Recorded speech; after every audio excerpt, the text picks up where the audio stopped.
Good morning. Shri Nandishwar विद्यालय द्वारा संचालित ऑनलाइन क्लासेस में आपका स्वागत है। आज हम कक्षा 9 का विषय विज्ञान अध्याय 6 ऊतक पढ़ रहे हैं। तो अभी तक हम ऊतकों के प्रकार तथा ऊतक कितने प्रकार के होते हैं और इनसे संबंधित जो पाठ्य पुस्तक में प्रश्न उत्तर थे वो क्लियर कर चुके थे। अब अपन आ जाते हैं आगे अध्याय में, जहाँ है जंतु ऊतक।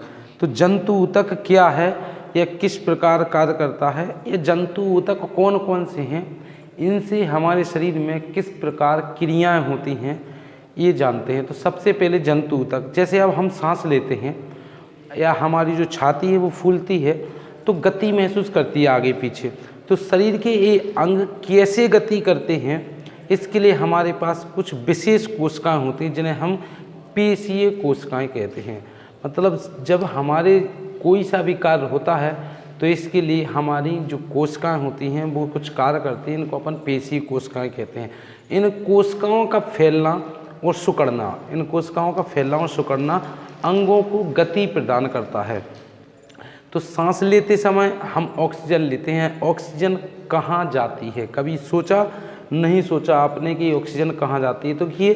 तो यह फेफड़ों द्वारा अवशोषित की जाती है। अब जो हम ऑक्सीजन लेते हैं वो कहाँ, फेफड़ों के द्वारा अवशोषित कर ली जाती है तथा रक्त के साथ शरीर के विभिन्न अंगों तक पहुँचा दी जाती है। और जो ऑक्सीजन ली है वो फेफड़ों तक पहुँच जाएगी, वो फेफड़ों के द्वारा रक्त के द्वारा ऑक्सीजन शरीर के विभिन्न अंगों में चली जाती है। तो कोशिकाओं को ऑक्सीजन की आवश्यकता, जिस दिमाग लगाओ कि ये शरीर के अंदर पहुंच जाती है, तो ये शरीर में मतलब कोशिकाओं के लिए ऑक्सीजन की आवश्यकता होती ही क्यों है? कभी ये सोचा आपने?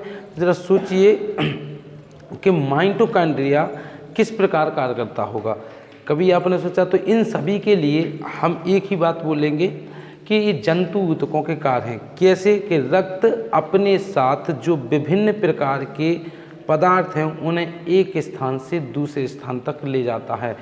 चाहे आप उसके लिए भोजन की बात कर लें तो भोजन भी है, और ऑक्सीजन सभी कोशिकाओं तक पहुंचाना रक्त का ही कार्य है। यह शरीर के सभी भागों में अपशिष्ट पदार्थों को एकत्रित करके यकृत तक तथा वृक्क तक उत्सर्जन के लिए पहुंचाता है, ये रक्त का कार्य है।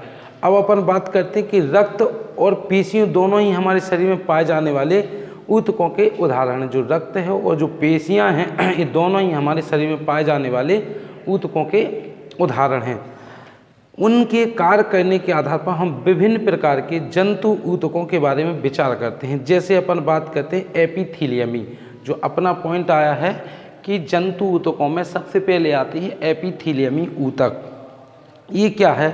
तो जैसे अपन ऊतकों में संयोजी ऊतक की बात करते हैं, पेशीय ऊतक की बात करते हैं, तंत्रिका ऊतक की बात करते हैं, रक्त की बात करते हैं कि रक्त कैसा है, एक तरल संयोजी ऊतक है, किस प्रकार का है, तथा पेशीय ऊतक किस प्रकार कार्य करते हैं। तो सबसे पहले अपन एपिथीलियमी ऊतक के बारे में जानते हैं कि एपिथीलियमी ऊतक है क्या। तो जंतु के शरीर को ढकने के लिए और बाह्य रक्षा करने के लिए जो ऊतक होता है उस ऊतक को हम बोलते हैं एपिथीलियमी ऊतक। मतलब एपिथीलियमी ऊतक जो शरीर के अंदर स्थित बहुत से अंग हैं या गुहिकाएं हैं उनको ढकते हैं। ये भिन्न भिन्न प्रकार के शारीरिक तंत्रों को एक दूसरे से अलग करने के लिए अवरोध का निर्माण करते हैं। जैसे त्वचा, मुंह है और आहार नली है, रक्तवाहिनी है, नली का स्तर है, फेफड़ों की कूपकाएं हैं, वृक्क नली है, सभी आदि जितनी भी हैं इस सभी हम बोलते हैं एपिथीलियमी ऊतक के बने होते हैं।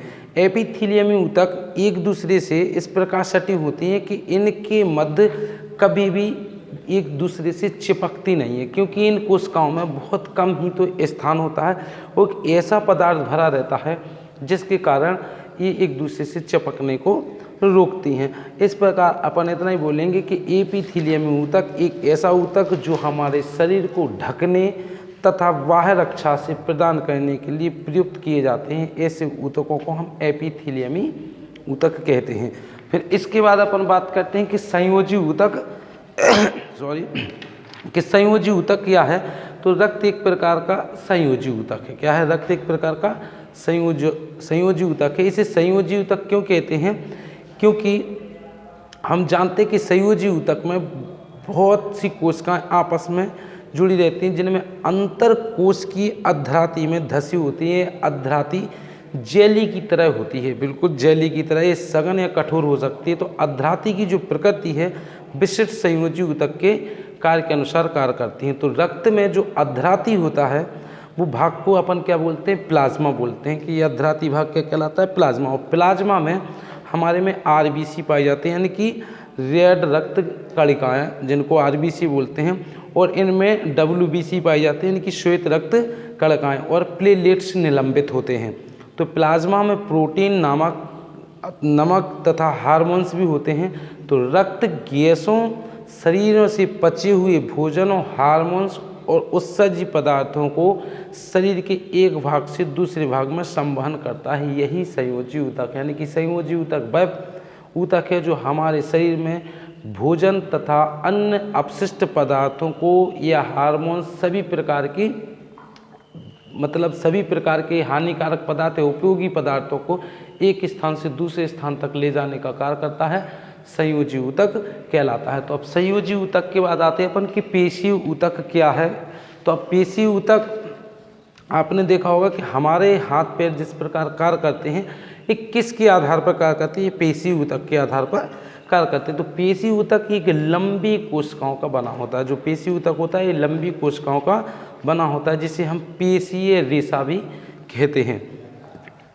यह हमारे शरीर में गति के लिए उत्तरदायी होता है। तो पेशियों में एक विशेष प्रकार की प्रोटीन होती है जिन्हें सिकुड़ने वाला प्रोटीन कहते हैं, जिसके संकुचन से या प्रसार से के कारण हमारे शरीर की सारी गति होती है। इसको ही हम पेशीय गति कहते हैं। तो इसके आधार पर आपकी बुक्स में पेज नंबर 87 पर कुछ क्वेश्चन दिए गए हैं, जिनका आंसर भी अपन जो पढ़ चुके हैं इन्हीं के आधार पर है। सबसे पहले इन्होंने लिखा है, उस ऊतक का नाम बताइए जो हमारे शरीर में गति के लिए उत्तरदायी होता है। तो अभी हाल अपन ने जो पढ़ा है, ऐसा ऊतक पेशीय ऊतक है जो हमारे शरीर में गति के लिए उत्तरदायी होता है। इसके बाद दूसरा क्वेश्चन लिखा है कि न्यूरॉन्स देखने में कैसे होते हैं। तो न्यूरॉन्स देखने में धागों जैसी संरचना होती है। आपकी बुक्स में 87 पेज पर एक तंत्रिका ऊतक का चित्र बना है। इसके लिए अपन कल अध्याय में पढ़ेंगे पूर्णतः संपूर्ण जानकारी के साथ कि इसमें क्या क्या होता है। इसके लिए केवल इतना देख लेना चित्र के अनुसार कि इसमें धागों जैसी संरचना होती है, जिसमें पतले लंबे बालों जैसी संरचनाएं निकलती हैं। ये न्यूरॉन्स कहलाते हैं। फिर अपन बात करते हैं अगले तीसरे क्वेश्चन की। इसमें दिया है कि हृदय पेशी की 3 लक्षणों को बताइए। तो जो हृदय पेशी है, अपन ने जो पेशी ऊतक में पढ़ा था, हृदय पेशी क्या होती है, हृदय पेशी एक अनैच्छिक पेशी है, मतलब एक अपनी इच्छा के अनुसार कभी धड़कना नहीं होता है। ये अपनी अनैच्छिक पेशी है, मतलब जो अपनी इच्छा अनुसार चलती है, तो एक अनैच्छिक पेशी है। नंबर दूसरा कार्य है जीवन भर लयबद्ध होकर के प्रसार एवं संकुचन करती है, मतलब एक लय में ही चलता है वो जीवन भर। इसका प्रसार और संकुचन का काम वही होता है। जैसे अपन बोल रहे हैं ना हृदय का धड़कना, तो हृदय जो धड़कता है उसी के आधार पर एक जीवन भर एक लयबद्ध होकर के एक सरल तरीके से संकुचन होगा और इसका प्रसार होगा।